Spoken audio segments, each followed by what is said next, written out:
नमस्कार दोस्तों, के कोचिंग सेंटर में आप सभी का स्वागत है।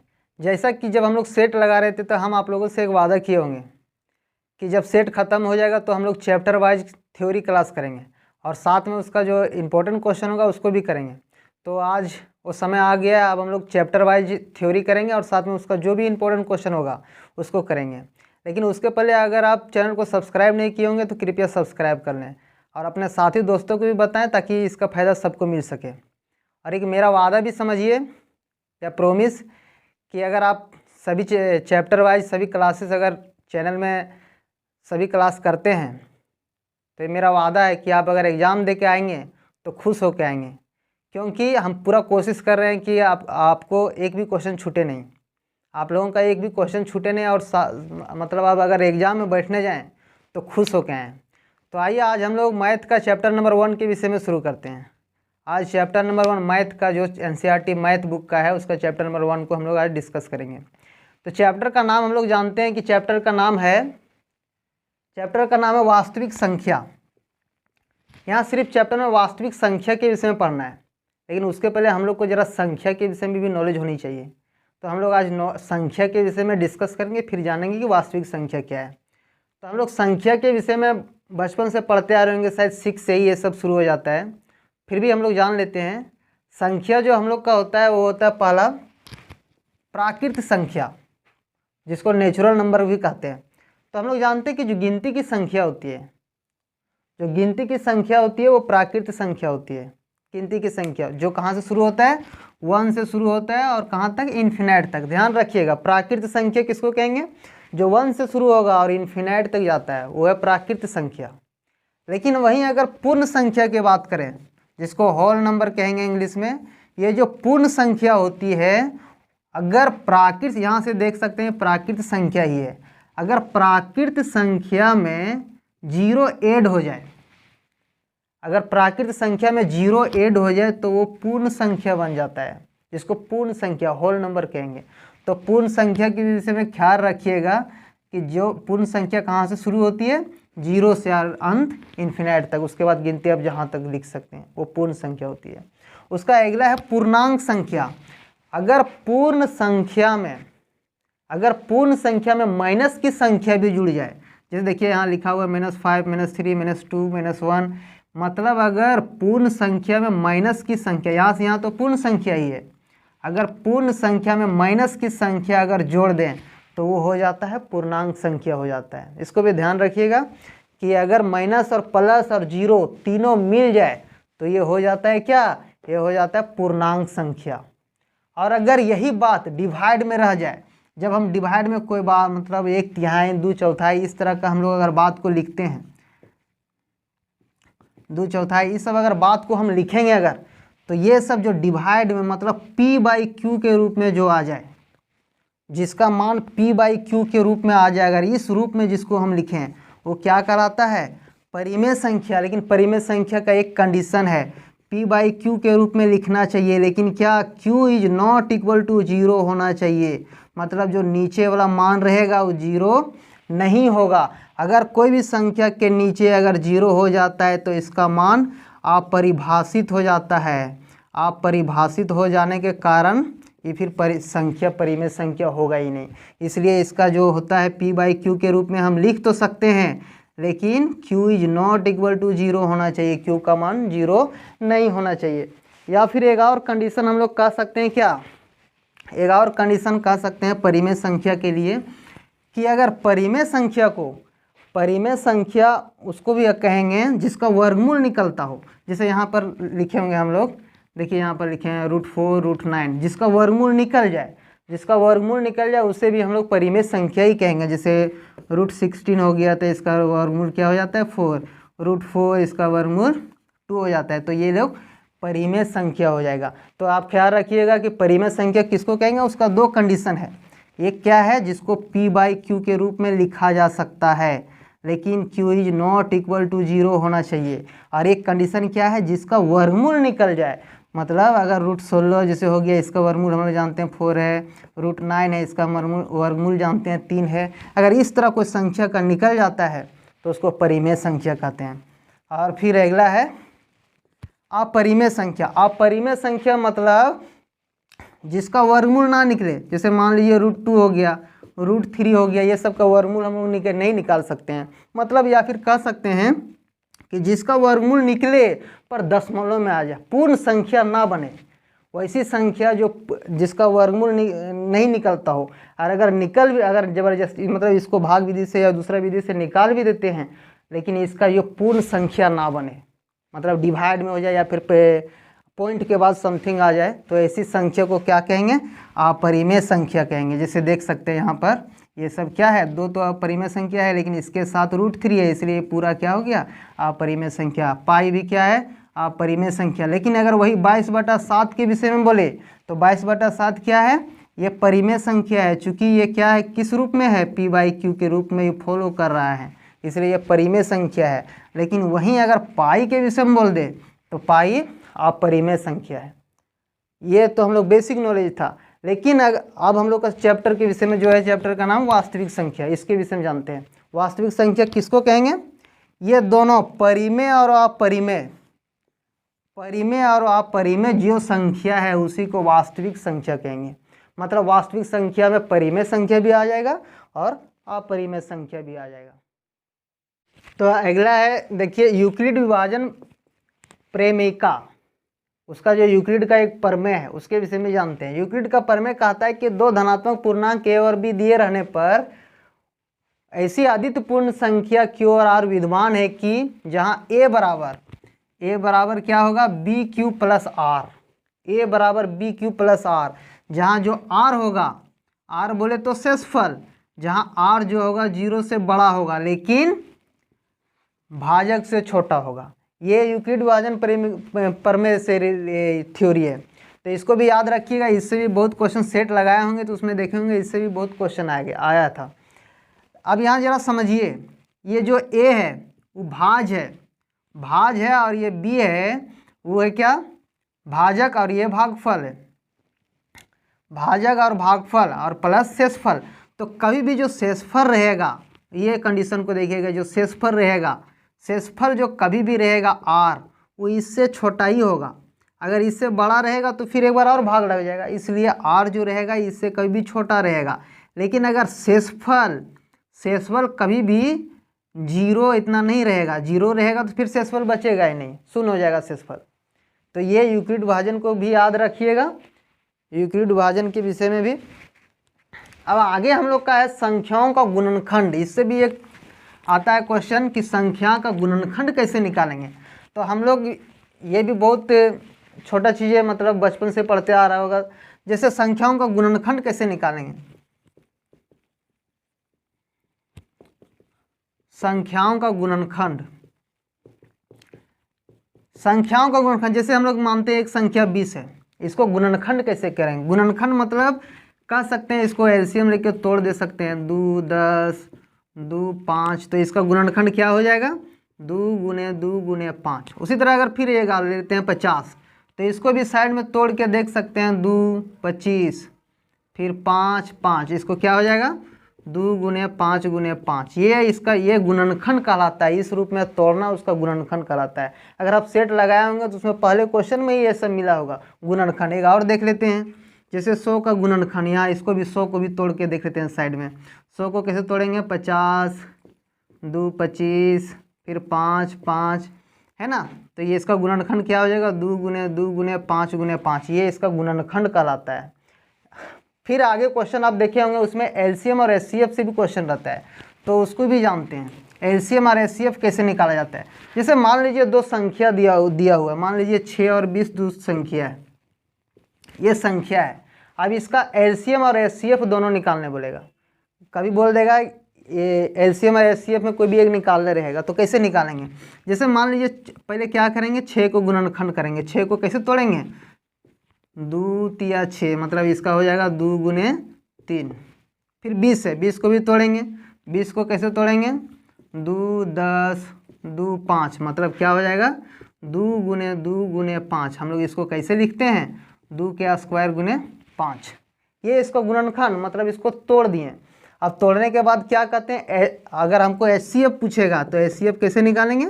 एचसीएफ क्या होता है? कॉमन फैक्टर होता है, मतलब सबसे छोटी संख्या जो दोनों में कॉमन हो, जो दोनों में कॉमन हो। तो देखते हैं इसमें कॉमन कौन आ रहा है दोनों में। यहाँ पर देखिए इसमें 2 का मतलब 1, इसमें 2 मिल रहा है। दोनों में देखना है कि मिलेगा कौन कौन, और मिलेगा उसमें सबसे मतलब अधिकतम या मिलेगा कौन। तो यहाँ पर देखते हैं 2 है, यहाँ भी 2 है, 3 तो मिल नहीं रहा है। तो यहाँ मिल कौन रहा है 2, तो 2 मिल रहा है, यहाँ 1 है, यहाँ 2 है। तो दोनों में जो 2 है वो कौन है, एक ही गो है। तो इसका HCF क्या हो जाएगा 2, मतलब दोनों में जो मिलना चाहिए। अगर यहाँ 2 अगर 2 रहता और यहाँ 3 रहता तो 2 गुने 2 मतलब 2 को 2 हो जाता है। अब फिर वही LCM क्या हो जाएगा, LCM किसको कहेंगे, अगर जो मिल रहा है दोनों में, जैसे यहाँ 2 मिल रहा है, यहाँ भी मिल रहा है, जो मिल रहा है उसका हाईएस्ट पावर जो मिल रहा है उसका कितना है, इसमें देखिए 2 का पावर 2, इसमें 1 को था, इसमें 2 को था। जो मिल रहा है उसका हाईएस्ट पावर लिखेंगे, और जो नहीं भी मिल रहा है उसको भी लिखेंगे।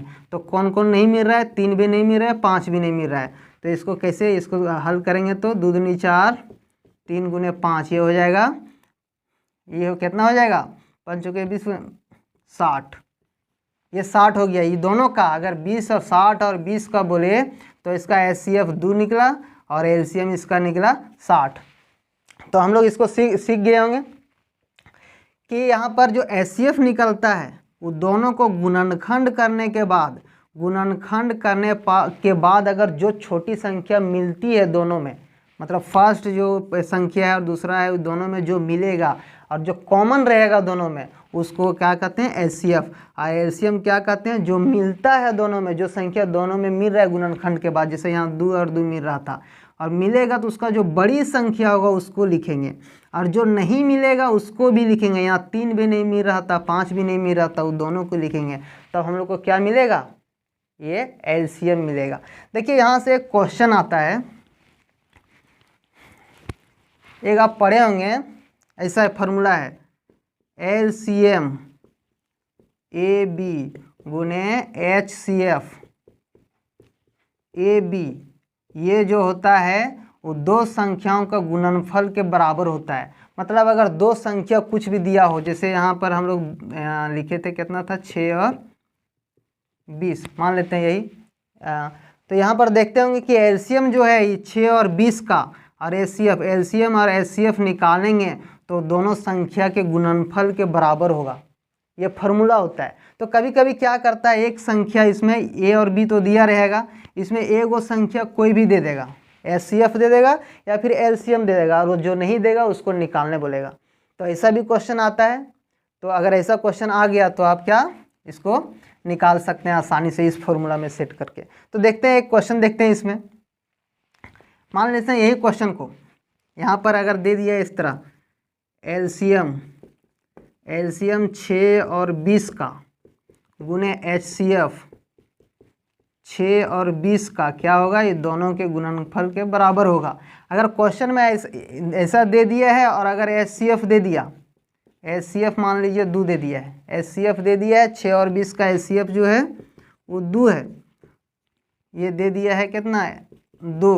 तो बोलेगा क्या LCM निकालिए, LCM 6 और 20 का क्या होगा ये निकालने बोलेगा।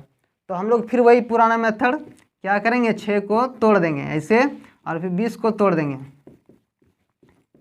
ऐसे तोड़ देंगे। तो ये दोनों का गुणनखंड करेंगे, ये गुणनखंड करेंगे। हम लोग अभी पिछले में बना चुके थे जो है, या फिर से निकाल सकते हैं हम। HCF क्या होता है, HCF जो है 6 और 20 का है, यहाँ पर दिया हुआ 2, और LCM निकालेंगे। LCM हम लोग को पता नहीं है, निकालने बोला है। तो अभी हम एक फार्मूला इसको देखते हैं, इसको देखिए,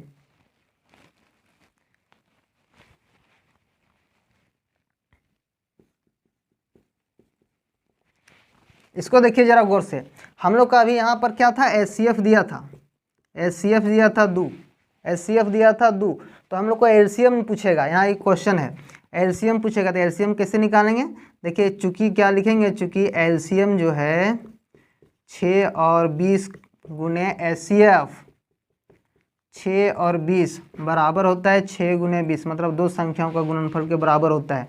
तो यहाँ से LCM निकल जाएगा कैसे, ये तो दे दिया है HCF कितना दिया है, HCF के जगह में मान पुट कर देंगे और 6 गुने 20 कर देंगे तो एलसीएम क्या निकल जाएगा, एलसीएम 2 इधर गुना में उधर जाएगा तो भागा में हो जाएगा, मतलब यहाँ 2 दूतिया। ये आप लोग का याद होगा पहले कि उसका भी एलसीएम निकला था 60 ही, अगर हम लोग गुणनखंड करके निकाले थे उसमें भी 60 ही निकला था। तो इस तरह से हम लोग इस तरह का क्वेश्चन एगो 100% आता ही है, तो इसको भी याद रखिएगा, ये इस तरह निकल जाएगा। फिर इस चैप्टर में एक मिलेगा हम लोग को शांत और अशांत दशमलव प्रसार। शांत दशमलव प्रसार किसको कहते हैं, आगे इसमें भी क्वेश्चन आता है। शांत दशमलव प्रसार, देखिए शांत दशमलव प्रसार उसको कहते हैं। शांत दशमलव प्रसार किसको कहेंगे, वह संख्या जो p/q के रूप में हो, लेकिन q का मान जो है 2n और 5m के रूप में होना चाहिए। जो q का मान होगा वो 2n और 5m के रूप में होना चाहिए, या फिर 2n के रूप में भी हो फिर भी कहेंगे शांत दशमलव प्रसार, या फिर 5 के पावर m के रूप में हो फिर भी उसको शांत दशमलव प्रसार ही कहेंगे। मतलब अगर कोई संख्या p/q के रूप में है और q का मान जो है वो इस रूप में टूटता है, मतलब q यहाँ नीचे वाला मान जो है इस रूप में अगर सेट हो जाता है तो दशमलव प्रसार शांत होगा, या फिर सिर्फ इस रूप में भी है फिर भी होगा, या फिर सिर्फ इस रूप में है फिर भी होना ही है, फिर भी उस दशमलव प्रसार जो होगा वो शांत होगा। उदाहरण देखते हैं 3/8, एक उदाहरण देखते हैं। उदाहरण देखते हैं इसको, क्या इसको हम इस तरह लिख सकते हैं 2 गुने 2 गुने 2, इसको लिख सकते हैं 2 के पावर 3। तो क्या ये फॉलो कर रहा है 2 के पावर n, तो इसका दशमलव प्रसार क्या होगा, शांत होगा। फिर और देखते हैं, और क्वेश्चन देखते हैं, क्या इसको लिख सकते हैं 13/125, इसको क्या लिख सकते हैं 13, 5 गुने 5 गुने 5, इसको क्या लिख सकते हैं 5 के पावर 3। देखिए इस रूप में है, ये 5m के रूप में है, तो इसका भी दशमलव प्रसार क्या होगा, मतलब जिसका जो इधर आधार है मतलब कह सकते हैं डिनोमिनेटर जो है वो अगर जो हर जो है जिसका इस रूप में आ जाए, तीनों रूप में कोई भी रूप को फॉलो करे, अगर ऐसा करता है तो दशमलव प्रसार क्या होगा, शांत होगा। और एक दो देख लेते हैं, जैसे हो गया 7/80, 80 को तोड़ते हैं, 2 से 40, 2 से 20, 2 से 10, 2 से 5, ये क्या हो जाएगा, इसको लिखेंगे इसको 2 के पावर 1, 2, 3, 4, 2 के पावर 4 गुने 5 के पावर 1। क्या आप इस रूप में है, ये नीचे वाला पार्ट इस रूप में है, अगर इस रूप में रहेगा तो उसको क्या लिखेंगे, वो शांत दशमलव प्रसार होगा। तो अगर इस रूप में जो शूट कर जा रहा है, इस रूप में जो सेट हो जा रहा है, तो हम उसको क्या कहेंगे, शांत दशमलव प्रसार कहेंगे। फिर इसी में है एक और टॉपिक है अशांत वाला, अशांत दशमलव प्रसार।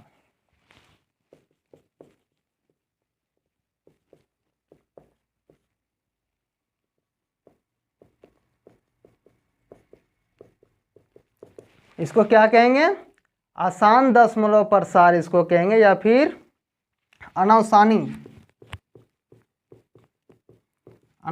दशमलव प्रसार। अगर ये रहे, यही नियम है जो उसमें शांत वाला था, जो 2n 5m या फिर 2n या फिर 5m के रूप में ना टूटे, जो ना टूटे वो क्या हो जाएगा, अशांत दशमलव प्रसार हो जाएगा। जैसे हो गया 64/455। यहाँ देखते हैं 455 को कैसे तोड़ेंगे, यहाँ 5 से 5 नंबर 45, 5 1 5, फिर इसको तोड़ेंगे कितना से, 7 से, 7 1 7, 7 या 21, तो ये क्या हो गया 64, और इधर 5 गुने 7 गुने 13। तो यहाँ पर देख सकते हैं जो Q है वो 2n 5m या फिर 2n या फिर 5m के रूप में सिर्फ नहीं है, उसके अतिरिक्त भी यहाँ है। अगर ऐसा रहता है तो दशमलव प्रसार क्या कहलाएगा, वो कहलाएगा अशांत दशमलव प्रसार, अशांत दशमलव प्रसार कहलाएगा, या फिर अनवसानी दशमलव प्रसार कहलाएगा। तो आप सभी को बहुत बहुत धन्यवाद वीडियो में अंत तक बने रहने के लिए। इस चैप्टर का जितना थ्योरी था हमने आज ख़त्म कर दिया। अब इसका एक और वीडियो बनाएंगे जिसमें इसका जो इम्पोर्टेंट क्वेश्चन है या फिर इससे जो क्वेश्चन बनता है उसके विषय में चर्चा करेंगे। ये मेरा वादा है कि अगर आप चैनल में बने रहें और सभी वीडियो को कंटिन्यू देखते जाएं तो एक भी क्वेश्चन छूटने का चांस बहुत कम ही है, बहुत कम ही है कि इससे क्वेश्चन छूटेगा। हम लोग इसका MCQ क्वेश्चन भी करेंगे और अपने साथी दोस्तों को भी बताएं और वीडियो को लाइक करें और कमेंट करें कि पढ़ाई आपको कैसा लग रहा है, पढ़ने में समझ आ रहा है कि नहीं आ रहा है। फिर हम उसमें सुधार करने, अगर कुछ नहीं समझ में आ रहा होगा बात तो हम सुधार करने की कोशिश करेंगे। और आप वीडियो में बने रहें। बहुत बहुत धन्यवाद आप लोगों को। और वीडियो को अगर आप ये नोट्स बनाना चाहें तो अच्छा बात है, नोट्स बनाने का कि हम कोई लोग बता तो नहीं रहे, सिर्फ थ्योरी बता रहे हैं, क्वेश्चन को हल करने तो नहीं बता रहे, जिसका थ्योरी बता रहे हैं कैसे में MCQ क्वेश्चन को कैसे बनाएंगे। बहुत बहुत धन्यवाद।